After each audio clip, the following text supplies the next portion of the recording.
സ്വിറ്റ്സർലാൻഡിലെ റെസ്റ്റോറൻ്റാണ് കാണുന്നത്. ഞങ്ങൾ ഇന്ന് ഇൻ്റർലാക്കിലേക്ക് പോവുകയാണ്. എൻ്റെ മനോഹരമായൊരു സ്വപ്നയാത്ര കൂടി പൂർത്തീകരിക്കാൻ വേണ്ടി പോവുകയാണ് ഞങ്ങൾ. സ്വിറ്റ്സർലാൻഡിലെത്തിയാൽ എന്ത് കാണണമെന്ന് എന്നോട് ആരെങ്കിലും ചോദിച്ചാൽ അതിന് എൻ്റെ ഉത്തരം ഇൻ്റർലാക്കൻ എന്നാകും. 2 തടാകങ്ങൾക്കിടയിൽ സ്ഥിതി ചെയ്യുന്ന മനോഹരമായ ആ സ്ഥലത്തെ കാഴ്ചകളിലേക്കാണ് ഞങ്ങൾ ഇന്ന് പോകുന്നത്. ഇന്റർലാക്കണിലുള്ള ബ്രിയാൻസ് തടാകത്തിലൂടെ വർഷങ്ങൾക്ക് മുമ്പ് സന്തോഷ് ജോർജ് കുളങ്ങര നടത്തിയ ഒരു യാത്ര ശ്രദ്ധയിൽപ്പെടുകയുണ്ടായി. അന്നു മുതൽ തുടങ്ങിയ ഒരു ആഗ്രഹമാണ് എന്നെങ്കിലും സ്വിറ്റ്സർലാൻഡിന്റെ ഈ ഭാഗങ്ങൾ സന്ദർശിക്കണമെന്നുള്ളതും ഈ തടാകങ്ങളിലൂടെ ബോട്ട് യാത്ര നടത്തണമെന്നുള്ളത്. സ്വിറ്റ്സർലാൻഡിന്റെ ഹൃദയഭാഗത്ത് സ്ഥിതി ചെയ്യുന്ന ഒരു സ്ഥലം കൂടിയാണ് ഇന്റർലാക്കൻ. തലസ്ഥാനമായ ബേണിൽ നിന്ന് ഇന്റർലാക്കനിലേക്ക് വരുമ്പോൾ ഇവിടുത്തെ കവാടമെന്ന് നമുക്ക് വിളിക്കാവുന്ന തുൺ എന്നുള്ള സ്ഥലത്താണ് ഞങ്ങളിപ്പോൾ എത്തിയിരിക്കുന്നത്. ഇവിടെയാണ് മനോഹരമായ തുൺ തടാകം സ്ഥിതി ചെയ്യുന്നത്. തുണിൽ നിന്നും ഇന്റർലാക്കൻ വരെ ഈ തടാകത്തിലൂടെ ഒരു ബോട്ടിംഗ് ആണ് ഞങ്ങൾ ഉദ്ദേശിച്ചിരുന്നെങ്കിലും തുണിൽ നിന്നുള്ള ബോട്ട് ഇതിനകം പോയി കഴിഞ്ഞിരുന്നു. ഇനി മണിക്കൂറുകൾ കഴിഞ്ഞ് മാത്രമേ ഇവിടുന്ന് ബോട്ട് അങ്ങോട്ടുള്ളൂ. ഞങ്ങൾ വിട്ടുപോയ ബോട്ട് ഞങ്ങൾക്ക് കിട്ടുമെന്ന് നോക്കാനാണ് തുണിയിൽ നിന്ന് ബോട്ട് എടുക്കാൻ ആദ്യം ഉദ്ദേശിച്ചിരുന്നത്. അപ്പോൾ ഞങ്ങൾ സ്പേസ് എന്ന് പറഞ്ഞിട്ടുള്ളൊരു സ്റ്റോപ്പിൽ ഇറങ്ങാനുള്ള പരിപാടിയാണ്. അവിടെ നിന്ന് ബോട്ട് വിട്ടുപോകുന്ന ബോട്ട് കിട്ടുമെന്ന് അറിയാൻ വേണ്ടിയിട്ടാണ്. കാരണം ഞങ്ങൾ ഇത്തിരി വൈകുന്ന ഇറങ്ങാനായിട്ട്. അപ്പോൾ ഞങ്ങൾ ഇറങ്ങാൻ ഉദ്ദേശിച്ച സ്റ്റോപ്പ് എത്തി. ഇവിടെ ഇറങ്ങിയിട്ട് ഇവിടെ നിന്ന് ഇന്റർലാക്കിലേക്ക് ബോട്ടിൽ വന്ന് വിചാരിക്കുന്നു. ബോട്ട് കിട്ടിയാൽ അല്ലെങ്കിൽ ഞങ്ങൾ മാറി കയറി ട്രെയിൻ എടുക്കും.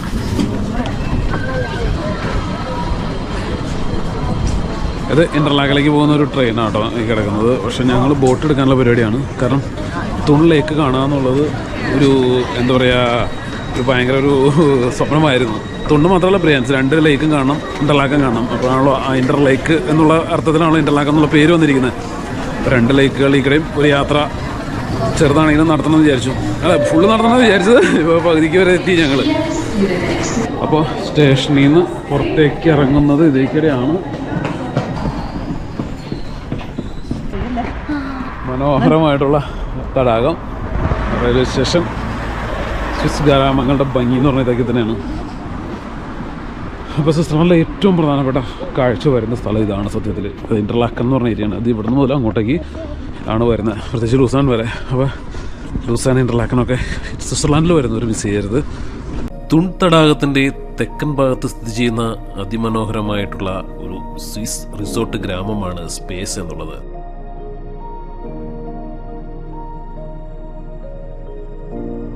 എന്ത് മനോഹരമായിട്ടുള്ള സ്ഥലങ്ങളാണല്ലേ. ഇത് മാപ്പിള ഉണ്ടായി കിടക്കണോക്ക്.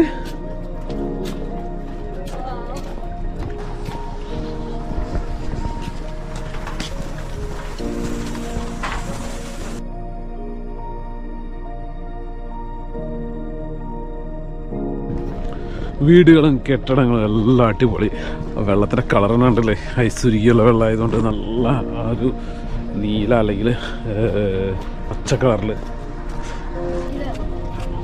വെള്ളം നോക്കിയൊക്കെ. ലേക്കിൻ്റെ അടുത്തെത്തി നമ്മൾ. സ്പേസ് റെയിൽവേ സ്റ്റേഷൻ ഒരല്പം മുകളിലാട്ടോ. അവിടെ നിന്ന് കുറച്ച് ഇറങ്ങാനുണ്ട് താഴത്തേക്ക്. ലേക്കിൻ്റെ അടുത്തേക്ക് തന്നെ വരണം. എന്നാൽ മാത്രമാണ് ഇവിടുത്തെ ബോട്ട് കിട്ടത്തുള്ളൂ. പക്ഷെ ബോട്ടിൻ്റെ ടൈമിൽ ബോട്ട് പോയെന്ന് അറിയത്തില്ല. പോയതിനെ ഞങ്ങൾ തിരിച്ച് കയറിയിട്ട് ഞങ്ങൾ വീണ്ടും ട്രെയിൻ എടുത്ത് പോകണം. ബോട്ട് വല്ലപ്പോഴും ഉള്ളൂ കേട്ടോ.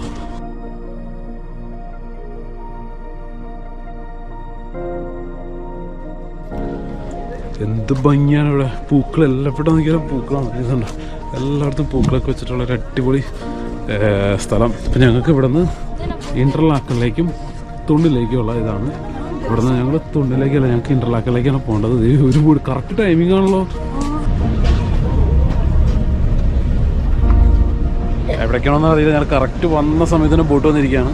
ഈ ബോട്ട് ഏതായാലും എടുക്കുകയാണ്. ഏതായാലും എടുത്ത് ഏത് ഡയറക്ഷനിലേക്ക് പോകാണ്. കാരണം ഈ തുണിൻ്റെ ഒരു കാഴ്ച കാണുള്ളൂ. ഇന്റർലാക്കനാണെങ്കിൽ ഞങ്ങൾ രക്ഷപ്പെട്ടു. ഇന്റർലാക്കനാണ് തോന്നുന്നു. കാരണം തുണ്ണാണെങ്കിൽ ഇവിടെയാണ് നിർത്തേണ്ടത്, ഇന്റർലാക്കൻ ഇവിടെയാണ് നിർത്തുന്നത് പറഞ്ഞാൽ.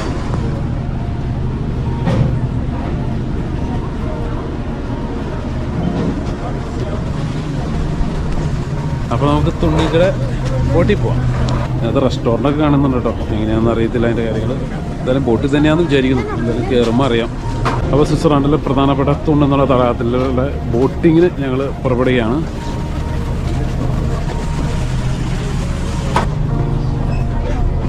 മുകളിൽ ഫസ്റ്റ് ക്ലാസ്സാണ്. ഇവിടെ റെസ്റ്റോറൻ്റ് ഉണ്ട്. പക്ഷേ ഞങ്ങൾ പുറകിൽ പോയിരിക്കാൻ പറ്റുന്നുണ്ട്. ചെറിയ തണുപ്പുണ്ടാവും, എന്നാലും പുറകിലാണല്ലോ നല്ല കാഴ്ച കിട്ടുക. ഫ്രണ്ടിൽ പോകണം, പുറകിൽ പോകണം. ഫ്രണ്ടിൽ കാറ്റുണ്ടാവും, കൂടുതലായിരിക്കും. അപ്പോൾ ഞങ്ങൾ ഏറ്റവും പിറകിലാണ് ഇരിക്കുന്നത്. ബോട്ട് എടുക്കാൻ വേണ്ടി പോവാണ്. എന്ത് മനോഹരമായിട്ടുള്ള സ്ഥലം. നീലയും പച്ചയും കലർന്ന തെളിഞ്ഞ ജലമാണ് ഈ തടാകത്തിന്റെ പ്രധാന ആകർഷണം. ആരെ നദിയെക്കുറിച്ച് കഴിഞ്ഞ വീഡിയോയിൽ നമ്മൾ പ്രതിപാദിച്ചിരുന്നതാണ്. അവസാന മഞ്ഞുമല യുഗത്തിൽ രൂപം കൊണ്ട ഈ തടാകം പ്രധാനമായും ആരെ നദിയിലൂടെയുള്ള ജലമാണ് സ്വീകരിക്കുന്നത്. ആരെ നദി കിഴക്ക് ബ്രിയാൻസ് തടാകത്തിൽ നിന്നും ഇന്റർലാക്കൻ വഴി ഒഴുകിയെത്തി തുൺ തടാകത്തിലൂടെ പടിഞ്ഞാറ് ദിശയിലേക്ക് ഒഴുകി നീങ്ങുന്നു. ഈ തടാകത്തിന്റെ വടക്കു പടിഞ്ഞാറൻ തീരത്ത് സ്ഥിതി ചെയ്യുന്ന പ്രധാന നഗരമായ തുണിൽ നിന്നാണ് ഈ ഒരു തടാകത്തിന് ഈ പേര് ലഭിച്ചത്. ഇപ്പോഴത്തെ ഒരു സ്റ്റോപ്പിൽ നിർത്തിയേക്കാണ്. പേര് വായിക്കാൻ ഭയങ്കര ബുദ്ധിമുട്ടാണ്. പൗളൻസി എന്ന് പറയുന്ന ഒരു സ്റ്റോപ്പിലാണ് നിർത്തിയിരിക്കുന്നത്. അധികം ദൂരം വന്നിട്ടില്ല, ഞങ്ങൾ കയറി അധികം നേരം ആയിട്ടില്ല. എന്തായാലും കറക്റ്റ് ടൈമിംഗ് ആയിരുന്നു ഞങ്ങൾക്ക് ഈ ഒരു ബോട്ട് എടുക്കാൻ പറ്റിയത്. കാരണം നമ്മൾ എല്ലാ സ്ഥലത്തും ചെല്ലുമ്പോൾ ആ കറക്റ്റായിട്ട് വന്നില്ലെങ്കിൽ പക്ഷേ ഇനി 1 മണിക്കൂറോ 1.5 മണിക്കൂർ ചിലപ്പോൾ വെയിറ്റ് ചെയ്യേണ്ടി വരും അടുത്ത ബോട്ട് വരാനായിട്ട്. അപ്പോൾ അത് കൃത്യമായിട്ട് ടൈമൊക്കെ കറക്റ്റായിട്ട് കിട്ടുകയാണെങ്കിൽ അത് നല്ലതാണ്. എന്തായാലും ഞങ്ങൾ ഇന്റർലാക്കൻ വരെ ഇതിന് പോവും. അതിനുശേഷം അവിടുത്തെ കാഴ്ചകൾ അതാണ് ഉദ്ദേശിച്ചിരിക്കുന്നത്. എന്തായാലും അടിപൊളി ബോട്ട് റൈഡ് കേട്ടോ. കാരണം 2 സൈഡിലും നമുക്ക് മലനിരകളാണ്, ആൽപ്സാണ്. അതിൻ്റെ നടുക്കാണ് ലേക്ക് വരുന്നത്. ബ്രിയാൻസ് ലേക്ക് ഏതാണ്ട് ഇതുപോലെയൊക്കെ തന്നെ. അപ്പോൾ ഈ 2 ലേക്കിൻ്റെയും നടുക്കുള്ള ഈ തടാകങ്ങളാണ് ഈ 2 തടാകങ്ങളും. അതിൻ്റെ നടുക്കുള്ള സ്ഥലമാണ് ഇന്റർലാക്കൻ എന്ന് പറയുന്നത്. അതാണ് സ്വിറ്റ്സർലാൻഡിലെ ഏറ്റവും പ്രധാനപ്പെട്ട സ്ഥലവും. തുൺ തടാകക്കരയിൽ ആൽപ്സിന് താഴെ സ്ഥിതി ചെയ്യുന്ന മനോഹരമായ സ്വിസ് ഗ്രാമങ്ങളുടെ ഭംഗി നമുക്ക് ഈ യാത്രയിൽ ആസ്വദിക്കാൻ സാധിക്കും. പ്രകൃതിയുമായി ഇണങ്ങി നിൽക്കുന്ന മനോഹരമായ വീടുകളാണ് ഈ തടാകക്കരയിലുള്ളത്. ഇവിടെ മാത്രമല്ല, സ്വിറ്റ്സർലാൻഡിൽ പൊതുവെ അങ്ങനെ തന്നെയാണ്. ഈ തടാകക്കരയിലെ മനോഹരമായ കാഴ്ചകൾ കണ്ട് ഇതിലൂടെ ഒരു ബോട്ട് യാത്ര നടത്തുക എന്നുള്ളത് എൻ്റെ ഒരു സ്വപ്നമായിരുന്നു. ആ സ്വപ്നയാത്ര ഇന്നിവിടെ എനിക്ക് മനോഹരമായി നടത്തുവാൻ സാധിച്ചിരിക്കുന്നു. ഇരുവശവുമുള്ള ബോട്ട് ജെട്ടികളിൽ ബോട്ട് ഇടയ്ക്ക് അടുക്കുന്നുണ്ട്. ആവശ്യമുള്ളവർക്ക് അവിടെ ഇറങ്ങുവാൻ സാധിക്കുന്നതാണ്. ഇന്ന് യൂറോപ്പിലെ വിവിധ സ്ഥലങ്ങളിൽ നേരിടുന്ന ടൂറിസ്റ്റുകളുടെ അമിതമായ തിരക്ക് ഈ സ്ഥലങ്ങളിൽ ഞങ്ങൾക്ക് കാണാൻ സാധിച്ചില്ല. നന്നേ കുറച്ചുപേരാണ് ബോട്ടിൽ കയറുകയും ഇറങ്ങുകയും ചെയ്യുന്നത്.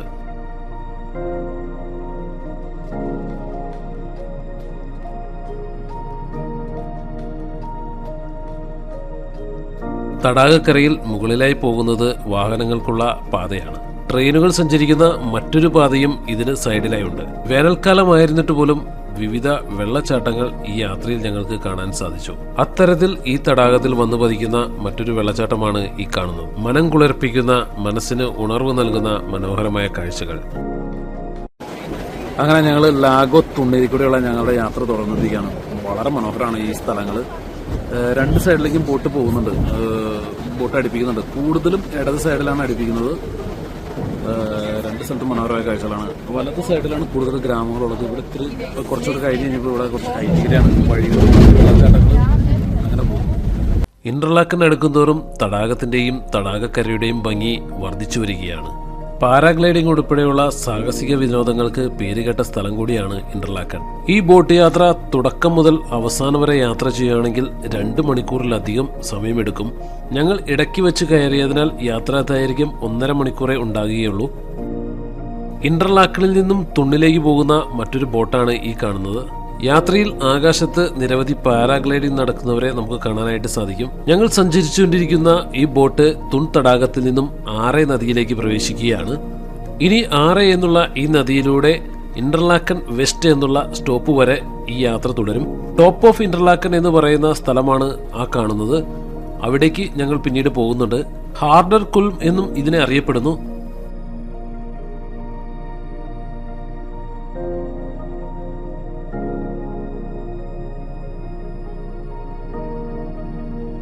ഏകദേശം എത്താറായി കഴിഞ്ഞു. തുൺ ലേക്കിൻ്റെ ഏറ്റവും ഈ അറ്റത്ത് ഞങ്ങൾ എത്തിക്കഴിഞ്ഞു. ഞങ്ങൾ ഏറ്റവും ആ അറ്റത്ത് തുടങ്ങുമെന്ന് വിചാരിച്ചു, പക്ഷേ വൈകിയതുകൊണ്ട് ഞങ്ങൾ പകുതിക്ക് തുടങ്ങി. കറക്റ്റായ ടൈമിൽ നമുക്ക് ബോട്ടൊക്കെ കറക്റ്റായിട്ട് കൃത്യമായിട്ട് കിട്ടിയതുകൊണ്ട് നമ്മൾ ഏകദേശം വലിയ കുഴപ്പമില്ലാണ്ട് നമ്മളിവിടെ എത്തി. വല്ലപ്പോഴും ഉള്ളൂ ബോട്ട്, അതുകൊണ്ട് ബോട്ടിൻ്റെ ടൈമിങ് നോക്കിയിട്ട് വേണം വരാനായിട്ട്. തുണിയിൽ നിന്ന് കിട്ടിയില്ലെങ്കിൽ നിങ്ങൾ ഇടയ്ക്ക് ഇതുപോലെ ട്രെയിൻ വന്നിട്ട് അവിടെ നിന്ന് കയറി പോരാവുന്നതാണ്. തുണിൻ്റെ അവിടെ നിന്ന് തുടങ്ങിക്കഴിഞ്ഞാൽ ഒത്തിരി നേരമുണ്ട്. അതുകൊണ്ട് 2.5 മണിക്കൂറോളം അല്ലെങ്കിൽ 2.25 മണിക്കൂറോളം യാത്രയുണ്ട്. അതുകൊണ്ട് ഇടയ്ക്ക് ഇത് കയറുന്നതാണ് കുറച്ചുകൂടി നല്ലത്. നല്ല സൗണ്ട് ഉണ്ടാവും അല്ലേ, ബോട്ടിൻ്റെ എയർപ്ലെയിനുണ്ടാവും. അപ്പോൾ ആദ്യം ലേക്കിക്കടെ അപ്പുറത്ത് ഇപ്പുറത്തൊക്കെ കുറേ പ്രാവശ്യം കറക്കും. അതിനുശേഷം ചെറിയ തോട്ടിലേക്ക് കയറിയിട്ടാണ് നമ്മളെ ഇന്റർലാക്കൻ എന്നുള്ള ശരിക്കുള്ള സ്ഥലത്തേക്ക് കൊണ്ടുവന്ന് എത്തിക്കുന്നത്. അവിടെ നിന്ന് നടന്ന് അടുത്ത ലേക്കിൻ്റെ അടുത്തേക്ക് നമുക്ക് പോകാൻ പറ്റും. അവിടെയാണ് കൂടുതൽ കാഴ്ചകളൊക്കെ, നമുക്ക് ആ ഏരിയയിലാണ് കൂടുതൽ ഇൻ്റർലാക്കിൻ്റെ കാഴ്ചകളുള്ളത്. പിന്നെ നമ്മൾ മലയുടെ മുകളിൽ പോയിട്ട് നമുക്ക് ഇതിൻ്റെ വ്യൂ ഒക്കെ കാണാൻ പറ്റും. പിന്നെ യുഫ്രയൊക്കെ അതുള്ള ഇവിടുത്തെ ഏറ്റവും വലിയ കാഴ്ച എന്ന് പറയുന്നത് അവിടേക്കുള്ള ഇവിടെ നിന്നാണ് പോകുന്നത്. ഇവിടുന്ന് ലൗട്ടർബ്രൂണോ അല്ലെങ്കിൽ ഗ്രിൻഡൽവാൾഡോ കൂടിയിട്ടാണ് പോകുന്നത്. അത് ഒരു ദിവസത്തെ കാഴ്ചയുണ്ട്. ഞങ്ങൾ എന്തായാലും ഇത്തവണ അത് ഉൾപ്പെടുത്തുന്നില്ല. അത് പിന്നീട് അതിനുവേണ്ടി മാത്രമായിട്ട് വരണം. കാരണം അതിനൊരു ഡേ ഫുള്ള് വേണം. നമുക്ക് ഇങ്ങനെയുള്ള ദിവസം നമുക്ക് കളയാനില്ല. അല്ലാതെയുള്ള കാഴ്ചകൾ ഒത്തിരി ഉണ്ട് ഇവിടെ കാണാനായിട്ട്.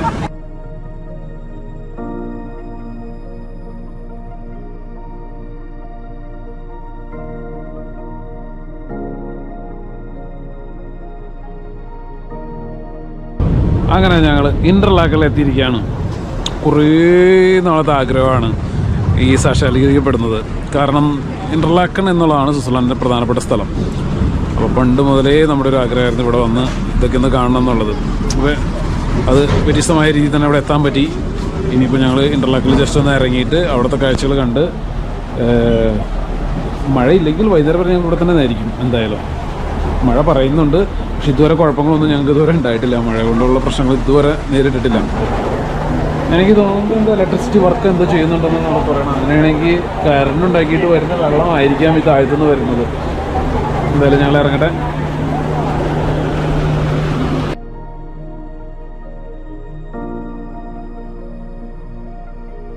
അങ്ങനെ ഞങ്ങൾ വന്ന ബോട്ടോട്ടേക്ക് കിടക്കുന്നത് അവിടെ നിന്ന്. ഇത് ഇൻ്റർലാക്കൺ വെസ്റ്റാണ്. നമ്മൾ ഓസ്റ്റിലേക്ക് പോകണം, മറ്റേ തടാകത്തിലേക്ക് ചെല്ലാനായിട്ട്.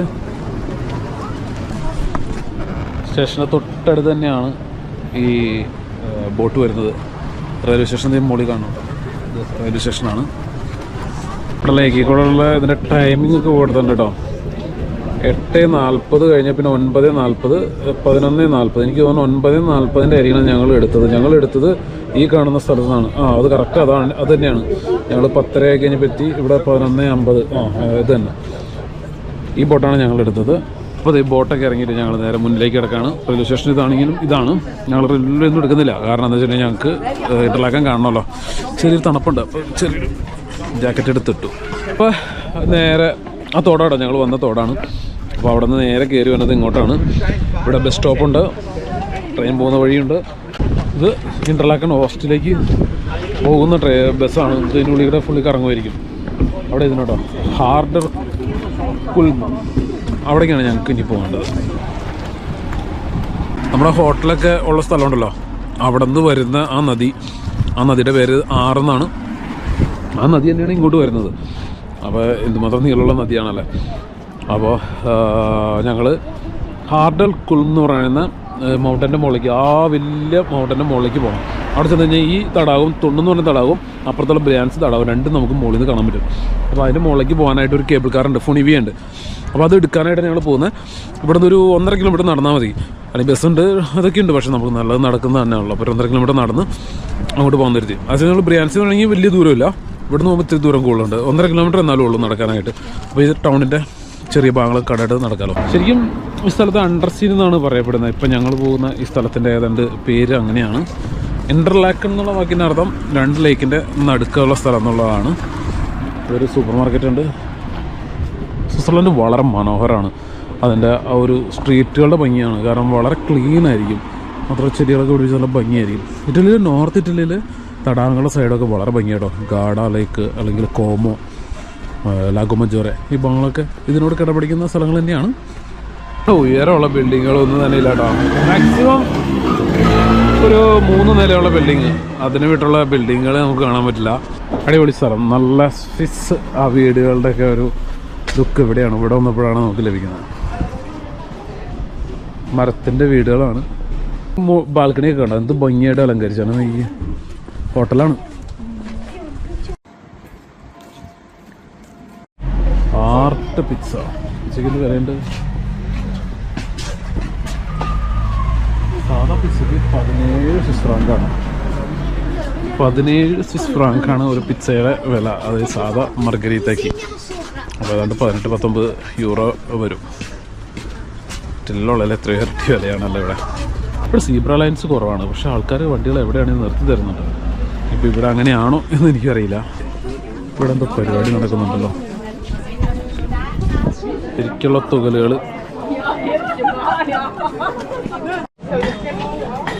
ഇതൊക്കെ യഥാർത്ഥ തുകലാണ്. നമ്മളെ ഒലിവിൻ്റെ ഇത് മുളകിലൊക്കെ ഉണ്ട്. 100 ഗ്രാമിന് 5 ഫ്രാങ്ക്.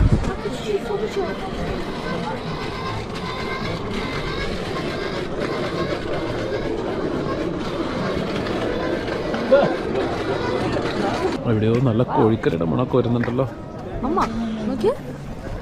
ആ, ഇത് റയാൻ്റെ കളക്ഷൻ. ഓ, അതിനൊക്കെ ഭയങ്കര വിലയായിരിക്കും. ചോദിച്ചോ നീ ആണെങ്കിൽ ചോദിച്ചോളൂ. 18. ഓ, ഭയങ്കര കുറച്ചൊക്കെയുള്ളത്. എന്താഘോഷം എന്നറിയില്ല, എന്തോ ഒരു ആഘോഷമായിരുന്നു. അപ്പോൾ കുറേ സ്ട്രീറ്റ് ഫുഡ് കടകളും അതുപോലെ തന്നെ കുറച്ച് മാർക്കറ്റിൻ്റെ ഭാഗമായിട്ടുള്ള കുറച്ച് കടകളൊക്കെ വന്നിട്ടുണ്ട്. ഒത്തിരി ഹോട്ടലുകളും കടകളും ഇതൊക്കെ ഉണ്ടെങ്കിലും നമുക്ക് എന്താ പ്രശ്നം എന്ന് പറഞ്ഞിട്ടുണ്ടെങ്കിൽ സ്വിസ് ഫ്രാങ്കിലുള്ള നമ്മുടെ ഒരു വിനിമയമാണ്. കാരണം ഇവിടെ സാലറി കൂടുതലായതുകൊണ്ട് സ്വയമായിട്ട് സാധനങ്ങൾക്കും ഉയർന്ന വിലയാണ്. റെസ്റ്റോറൻറ്റിലും എല്ലായിടത്തും ഭയങ്കര ഉയർന്ന വിലയാണ്. ഇറ്റലി പോലെയുള്ള രാജ്യങ്ങളിൽ നിന്ന് വരുമ്പോൾ ഇവിടെ നമുക്ക് വലിയൊരു റേറ്റായിട്ട് തോന്നും. മറ്റ് ഇത്രയും കാശ് കൂടിയ രാജ്യങ്ങളിൽ നിന്ന് വരുന്നവർക്ക് അത്ര കുഴപ്പമുണ്ടായിരുന്നില്ലെങ്കിലും ഇറ്റലി പോലുള്ള രാജ്യങ്ങളിൽ നിന്ന് വരുമ്പോൾ നമുക്കതൊരു വലിയൊരു ഇതായിട്ട് തോന്നും. അതുകൊണ്ട് തന്നെ നമ്മളെല്ലാം സെലക്റ്റീവായിട്ട് കൃത്യമായിട്ട് നോക്കി പഠിച്ചാണ് നമ്മൾ ചെയ്യേണ്ടത്. അല്ലെങ്കിൽ നമുക്ക് ഒത്തിരി പണം ഇവിടെ വേണ്ടി വരും. ഇത് ഭംഗിയാണല്ലോ, നല്ലൊരു എന്താ പറയുക, വെള്ളവും വെള്ളത്തിൻ്റെ കളറും ആ പാലം ഡെക്കറേറ്റ് ചെയ്ത് തന്നെ കേട്ടോ. അതുപോലെയാണ് ഇറ്റലിയിൽ ഗാഡ ലേക്കിൻ്റെ അടുത്തുള്ള പാലങ്ങളൊക്കെ നല്ല ഭംഗിയാണ്.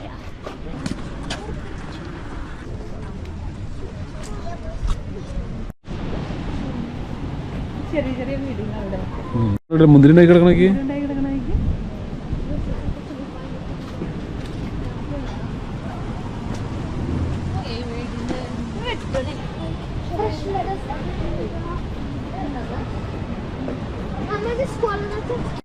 ശരിക്കുള്ള ഭാഗം എന്ന് പറയുന്നത് അപ്പുറത്തെ സൈഡാണ്. ഞങ്ങൾ തിരക്ക് കുറഞ്ഞ ഈ ഭാഗമെടുത്ത് ഈ പുഴയുടെ ഭംഗി കണ്ട് നടക്കാൻ വേണ്ടിയിട്ടാണ് ഈ സൈഡ് എടുത്തിരിക്കുന്നത്. അതിൻ്റെ ഉള്ളിൽ കിടവ് നടന്നാലും നമുക്ക് ആ ഫുണിവി എടുക്കുന്ന സ്ഥലത്തേക്ക് എത്താൻ പറ്റും. ഇതൊക്കെയുള്ള ഒരു സ്വിറ്റ്സർലാൻഡിൻ്റെ ഭംഗി എന്ന് പറഞ്ഞാൽ ശാന്തമായിട്ടിരുന്ന് കാണുന്നതാണല്ലോ. അതിൻ്റെ ഒരു കാണുന്ന ഭംഗി നമ്മൾ ആസ്വദിച്ച് പോകുന്നതാണ് ഏറ്റവും രസം. സിറ്റിയുടെ നമുക്ക് എവിടെയായാലും നമുക്ക് ചെന്ന് കഴിഞ്ഞാൽ കിട്ടുന്നതാണ്. ഫ്രഷ് എയർ തന്നെ ഏറ്റവും വലിയ കാര്യമാണ്. നാട്ടിൽ കിട്ടാത്ത, അതായത് പലർക്കും കിട്ടാത്ത ഒന്നാണ് ഫ്രഷ് എയറും ഫ്രഷ് വെള്ളവും. അത് രണ്ടും ഇവിടെ ഇഷ്ടപ്പെട്ടുണ്ട്. ലോകത്തിലെ ഏറ്റവും നല്ല വെള്ളം ലഭിക്കുന്ന രാജ്യങ്ങളിലൊന്നാണ് സ്വിറ്റ്സർലാൻഡ്. ഇത്രയും കുഴപ്പമില്ല. എന്തായാലും നോർത്തിൽ, അതായത് ആ മഞ്ഞുരുക്കിയുള്ള അവിടെ നിന്ന് കിട്ടുന്ന അതിന് ഒത്തിരി വൈറ്റമിൻസും കാര്യങ്ങളൊക്കെ ഉണ്ടെന്നാണ് പറയുന്നത്. അതുകൊണ്ട് തന്നെ ഏറ്റവും നല്ല വെള്ളം കിട്ടുന്ന സ്ഥലങ്ങളാണ്. ഇവിടെയൊക്കെ മിക്കവാറും സ്ഥലങ്ങൾ എല്ലായിടത്തും തന്നെ വാട്ടർ ഫൗണ്ടനുകളുണ്ട്. അതുകൊണ്ട് തന്നെ നമ്മൾ പൈസ കൊടുത്ത് നമ്മൾ വെള്ളം മേടിക്കേണ്ട ആവശ്യമില്ല. വെള്ളത്തിൻ്റെ കളർ കണ്ടോ, അയ്യോ നല്ല ചൂട് സമയമാണ് ആഗസ്റ്റ് എന്ന് പറഞ്ഞിട്ടുണ്ടെങ്കിൽ യൂറോപ്പിൽ പ്രത്യേകിച്ച്. പക്ഷെ ഞങ്ങൾക്ക് ചെറിയ ജാക്കറ്റൊക്കെ വേണം, കാരണം ഇവിടെ ചെറിയ തണുപ്പുണ്ടാവും, ചെറിയ കാറ്റുണ്ടാവും. അപ്പോൾ അതൊക്കെ നോക്കിയിട്ട് വേണം. ഇന്ന് മഴ പറഞ്ഞു, ഇതുവരെ മഴയിൽ നിന്ന് നമുക്ക് യാതൊരു പ്രശ്നം ഉണ്ടാക്കിയിട്ടില്ല. ഓ, വെള്ളം കാണാനാണ് നല്ല കളറ്, വെള്ളത്തിൻ്റെ കളറാണ്.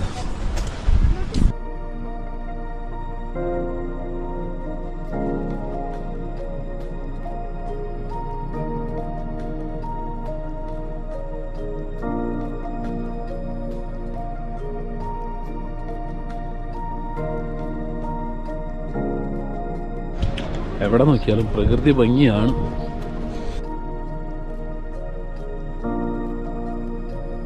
ഇവിടെ ട്രെയിൻ വരുമ്പോൾ അടയുന്നുണ്ടോ റെയിൽവേയുടെ ഇത്.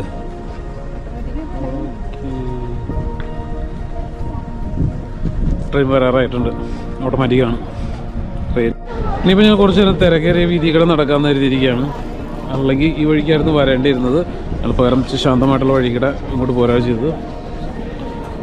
ഇവിടെ വഴികളൊക്കെ മനോഹരമായിട്ട് അലങ്കരിച്ചിട്ടുണ്ടാവും. ഇടുവഴികളെല്ലാം നല്ല ഭംഗിയാണ് കാണാനായിട്ട്.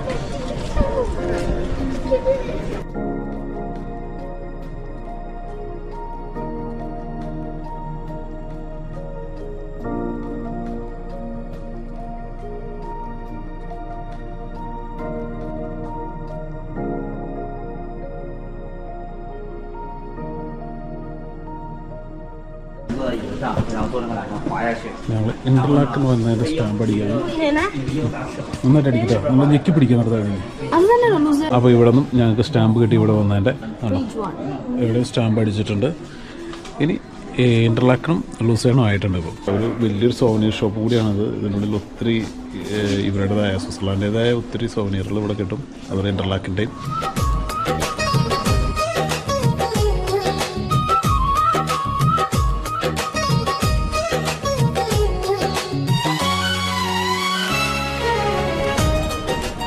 പ്രാഡോൻ്റെ പരസ്യമാണ് ഇന്റർലാക്കിലുള്ളത്. ഹൃതിക് റോഷനാണ് അതിനകത്തുള്ളത്.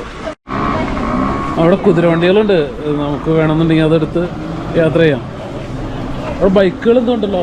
പാരാസൈലിങ്ങിൻ്റെയും പാരാഗ്ലൈഡിൻ്റെയൊക്കെ ആൾക്കാരുകൾ വന്ന് ഇറങ്ങുന്നത് ഇവിടെയാണ്. പാരച്ചൂട്ടിലൊക്കെ ചാടിയിട്ട് വന്ന് ഇറങ്ങുന്ന സ്ഥലമാണ് ഈ കാണുന്നത്. ഒരു അടിപൊളി ഹോട്ടൽ ഇതിൻ്റെ ഫ്രണ്ടിലായിട്ട്, ഗ്രാൻഡ് ഹോട്ടൽ.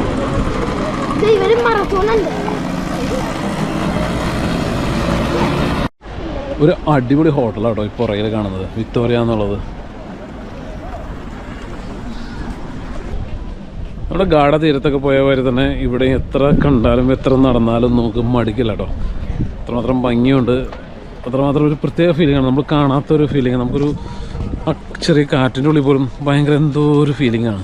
നമുക്ക് പോകേണ്ടത് ഈ മലയുടെ മുകളിലേക്കാണ്. നമ്മൾ ബോട്ടിലിരുന്നപ്പോൾ കണ്ടായിരുന്നല്ലോ, ഹാർഡർ കുലം എന്നാണ് അതിൻ്റെ പേര്. കുളം എന്നോ കലം അങ്ങനെതാണ്ടാണ്, ഹാർഡർ എന്നാണ് അതിൻ്റെ പേര് വരുന്നത് മലയുടെ. അതിൻ്റെ മുകളിൽ ചെന്നാൽ 2 തടാകങ്ങൾ കാണാൻ പറ്റും. അപ്പോൾ അങ്ങോട്ടേക്കുള്ള കേബിൾ കാർ എടുക്കാൻ വേണ്ടിയിട്ടാണ് നമ്മളിപ്പോൾ പോയിക്കൊണ്ടിരിക്കുന്നത്. ഇന്റർലാക്കൻ കാസിനോയുടെ ഭാഗത്തേക്കൊക്കെയാണ് നമ്മളിപ്പോൾ എത്തിക്കൊണ്ടിരിക്കുന്നത്.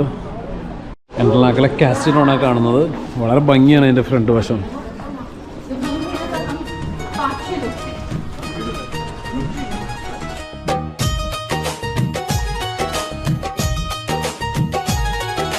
എന്തായാലും കാലാവസ്ഥ ഇങ്ങനെ ഡള്ളായിട്ട് നിൽക്കുന്നതാണ് നല്ലത്. കാരണം ചൂട് വരുമ്പോൾ ഭയങ്കര ചൂടാണ്. അപ്പോൾ ശരിക്കുള്ള ചൂട് ദിവസമാണെങ്കിൽ നമുക്കിവിടെ ശരിക്കും നിൽക്കാൻ പോലും പറ്റത്തില്ല, അതുപോലത്തെ ചൂടായിരിക്കും. വിസ അടിച്ച് സ്വിറ്റ്സർലാൻഡിൽ ഏറ്റവും കൂടുതൽ ആൾക്കാർ വരുന്നത് ഇന്ത്യയിൽ നിന്നാണെന്നാണ് പറയുന്നത്. കാരണം ഏറ്റവും കൂടുതൽ ഷെങ്കൻ വിസയ്ക്കും സ്വിറ്റ്സർലാൻഡ് വിസയ്ക്കും അപ്ലൈ ചെയ്യുന്നവർ, ടൂറിസ്റ്റിനായിട്ട് അപ്ലൈ ചെയ്യുന്നവർ ഇന്ത്യക്കാരാണ്. അപ്പോൾ ഇന്ത്യക്കാരുടെ ഒരു പ്രധാനപ്പെട്ട കേന്ദ്രമാണ്. കാരണം ബോളിവുഡ് സിനിമകളൊക്കെ ഒത്തിരി ഷൂട്ട് ചെയ്യുന്നത് ഇവിടെയാണല്ലോ. ടോപ്പ് ഓഫ് ഇന്റർലാക്കിലേക്ക് യാത്ര തിരിക്കുന്ന ഹാർഡർ ബാനാണ് ആ കാണുന്നത്. ആ യാത്രയിലെ കാഴ്ചകളും ഹാർഡർ മലനിരയിൽ നിന്നുള്ള ഇന്റർലാക്കിൻ്റെ കാഴ്ചകളുമായി അടുത്ത വീഡിയോ നമുക്ക് വീണ്ടും കാണാം.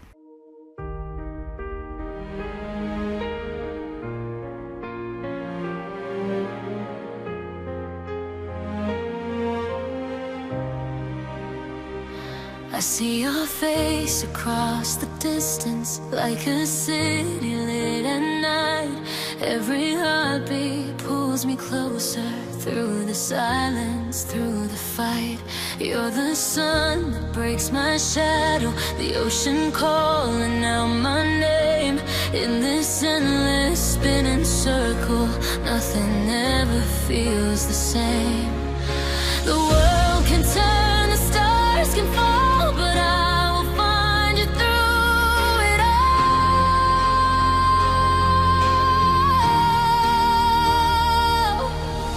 Don't you, you're the world between us. 1,000 miles can't undo love. Galaxies collide, but I'm not afraid. Don't you, I will cross the waves.